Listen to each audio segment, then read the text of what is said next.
Alam mo ba kung paano nagsimula ang lahi ng tao ayon sa aklat ng Genesis? Sa Kabanata 5, inilahad ang talaan ng mga inapo ni Adam, simula sa kanya hanggang kay Noah. Dito natin makikita ang mahabang buhay ng mga ninuno, na umabot ng daan-daang taon, na nagpapakita ng kahabaan ng panahon bago ang malaking pagbabago sa mundo. Nagsimula kay Adam, na nabuhay ng 930 taon. Sumunod si Seth, anak ni Adam, na nabuhay ng 912 taon. Pagkatapos ay si Enosh, Kenan, Mahalalel, Jared, Enoch, Methuselah, Lamech, hanggang kay Noah. Natatangi si Enoch dahil hindi siya namatay, kundi kinuha siya ng Diyos nang siya ay 365 taong gulang, isang tanda ng kanyang matibay na pananampalataya. Si Methuselah naman ang may pinakamahabang buhay na 969 taon, na siyang pinakamatandang tao sa talaan.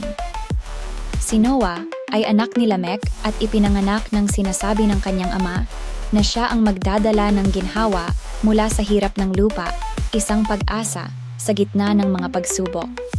Sa pagtatapos ng kabanata, nabanggit na si Noah ay nagkaanak ng tatlo, sina Shem, Ham, at Japheth, na siyang magiging mga pinagmulan ng iba't ibang mga bansa.